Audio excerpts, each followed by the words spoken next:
মরুভূমির মধ্যে মরীচিকা বোঝেন তো? আমাদের সময় হলো সেটাই, মরীচিকা।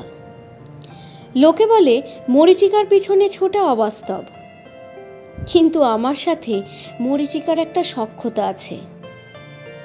ভাবছেন তো কি ভুলভাল বকছি আমি? চলুন তাহলে আমার মাথা খারাপের কারণটা শোনাই আপনাদের।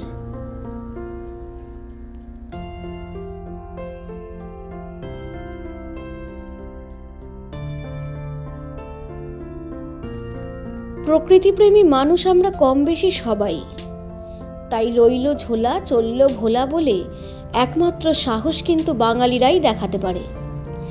তাই আমাদের এবারের ডেস্টিনেশন সত্যিকারের অফবিট কালিম্পং।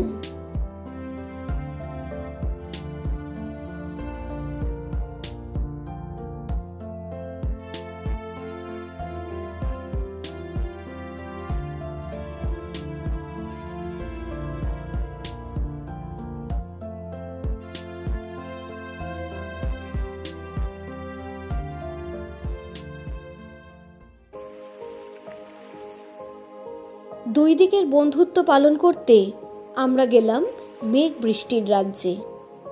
আচ্ছা, রাজ্য বলবো না তো কি বলবো আর বলুন? মেঘ বৃষ্টি দিয়েই যে আমাদের অভিনন্দন জানালো সে।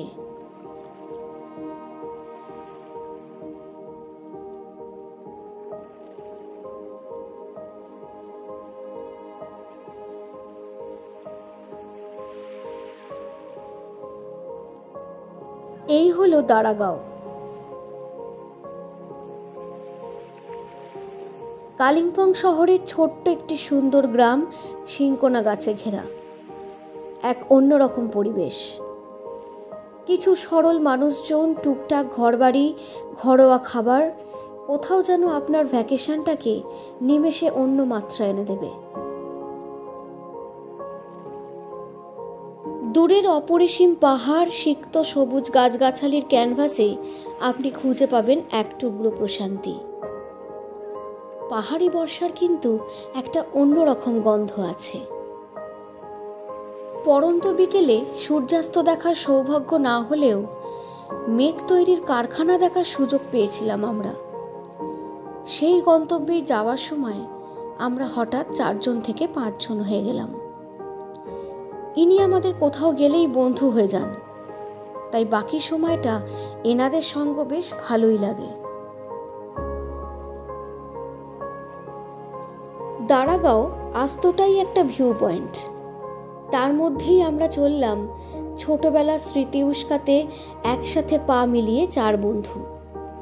শুনলাম এই গ্রামের নানান গল্প।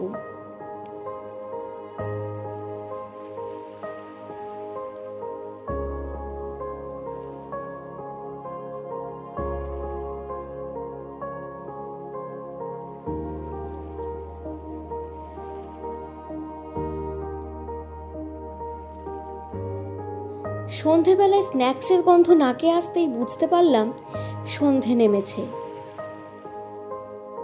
সিংকোনা গাছের বাগান পেরিয়ে আমরা পৌঁছলাম আমাদের হোমস্টেতে।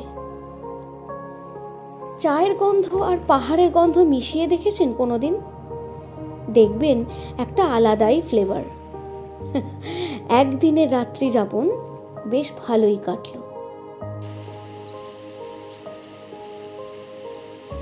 পরের দিন ভোরবেলা ঝমঝম শব্দে আমাদের ঘুম ভাঙালো স্বয়ং মেঘ বৃষ্টি। ঘরের জানালা দিয়ে চোখ গেল ওই দূরের পাহাড়গুলোর ওপর। বৃষ্টি আসার মুহূর্ত ও বৃষ্টি পড়ার মুহূর্তের মধ্যে একটা ব্যাপার অবশ্যই আছে।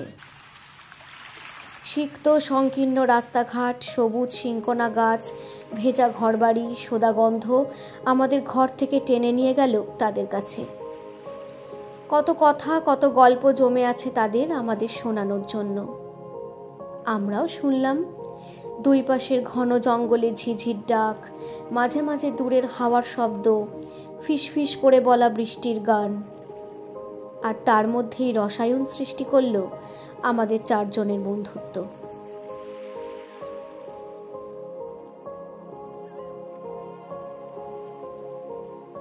সবটাই যেন ক্রমশ মোহময় হয়ে উঠল।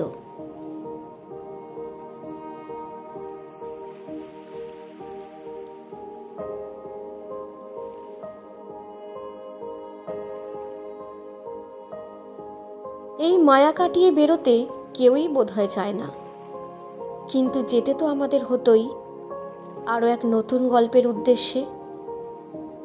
তাই চুপি চুপি বলে আসলাম, আবার আসবো ফিরে, আজ যাই।